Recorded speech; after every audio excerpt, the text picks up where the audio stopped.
Sir నమస్తే sir, నేను Khammam court district court lady రిప్రజెంటేటివ్గా చేస్తున్నాను. మేమందరం టుగెదర్గా వచ్చి కలకత్తాలో జరిగిన నేరానికి నిరసనగా నిల్చున్నాము. ప్లస్ అన్న మీకు అందరికీ నమస్తే అన్న.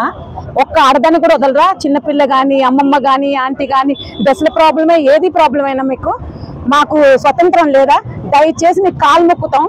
మీకు కావాల్సింది ఏది ఉంటే పెళ్ళిళ్ళు చేసుకొని ఇంట్లో ఉండండి, కానీ మంది ఆడపిల్లల మీద ఏంటి మీ జులుము? ఖచ్చితంగా మీరు ప్రతి చేసిన నేరానికి you should be take a punishment from justice. ఆ జస్టిస్ కోసం మేము అందరం వచ్చి టుగెదర్గా వచ్చి స్ట్రైక్ జరుగుతాయి. ఈ క్యాండిల్స్ ఇంకా ఎన్ని వెలిగియాలో, మేము ఎన్ని ఫ్లెక్సీలు పెట్టుకొని రోడ్డు మీదకి రావాలో, మాకు ఇంకా ప్రొటెక్షన్ లేదా?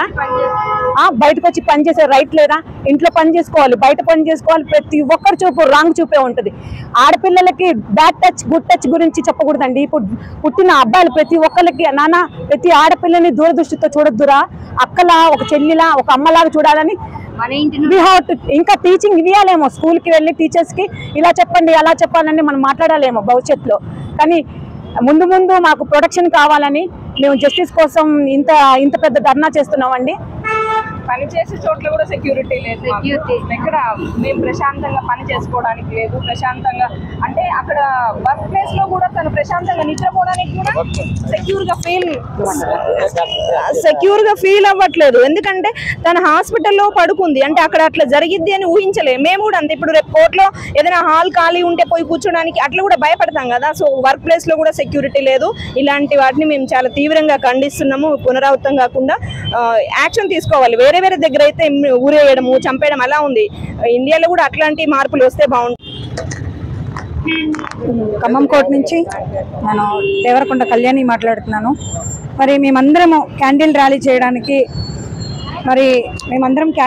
చేయడానికి అందరం ఇక్కడికి మరి రావడం జరిగింది. మరి సీనియర్ న్యాయవాదుల దగ్గర నుంచి జూనియర్ న్యాయవాదులు అందరం కలిసి మరి ర్యాలీ చేయడం జరిగింది.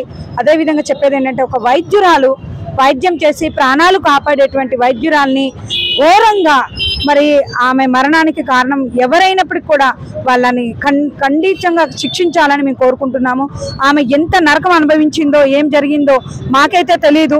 కానీ ఆ వేదన ఆ ఘోష మరి ఎంతమంది దుర్మార్గులు ఉన్నారో ఏ ఒక్కరిని కూడా వదలకుండా శిక్షించాలని మేమందరము ఇక్కడ ధర్నా చేస్తున్నాము. మరి కాబట్టి ఈ యొక్క మహిళకే కాదు, ఎంతో మంది మహిళలు మరి సఫర్ అవుతున్నారు. వారందరికీ న్యాయం జరగాలి. మరి తల్లిదండ్రులు ఆడపిల్లల్ని ఎక్కడికైనా పంపించాలన్నా చదివించాలన్నా ఎంతో భయంతో మరి మా పిల్లలు ఇంటికి క్షేమంగా వస్తారా రారా అనే భయంతో తల్లిదండ్రులు ఎంతగానో మరి వేదన పడుతున్నారు. కాబట్టి ప్రతి ఒక్క ఆడపిల్లకి మరి న్యాయం జరగాలి. ప్రతి ఒక్క ఆడపిల్లకి ప్రొటెక్షన్ మరి కల్పించాలి. దయచేసి మీ మగవారందరూ ఆడపిల్లలకి సహకరించాలి, ఆడపిల్లల్ని ప్రొటెక్షన్ చేయాలని మేము కోరుకుంటున్నాం. Thank you. అత్యాచారంకి నిరసన తెలియజేస్తూ ఖమ్మం బార్ అసోసియేషన్ నుంచి కొవ్వొత్తుల ర్యాలీ మేము ప్రదర్శనగా చేశాము. ఒకటే మాట, మహిళ ఇంకా ఎన్ని అకృత్యాలు చూస్తావు, ఎన్నిసార్లు అఘాయిత్యానికి నువ్వు బలైపోతావు. ఇకనైనా మేలుకో. నువ్వు చదువు పేరిటో ఉద్యోగం పేరిటో పనుల పేరిటో సమాజంలోకి వస్తున్నావు. ఒక చదువే కాదు, ఒక కెరీరే కాదు, నిన్ను నువ్వు ఎలా రక్షించుకోవాలో, నిన్ను నువ్వు ఎలా తయారు చేసుకోవాలో కూడా నేర్చుకోవాలి. నీ చుట్టూ జరుగుతున్నటువంటి పరిణామాలను నువ్వు చాలా జాగ్రత్తగా తెలివితో గమనించుకోవాలి. అన్యాయాలకు బలి కావద్దని ఈ సందర్భంగా మహిళలందరికీ కూడా కెరీర్తో పాటు ధైర్యాన్ని తెచ్చుకోవాలి, తెలివిని తెచ్చుకోవాలి, రక్షించుకోవాల్సినటువంటి అవసరం ఎంతైనా ఉందని తెలియజేస్తున్నాను.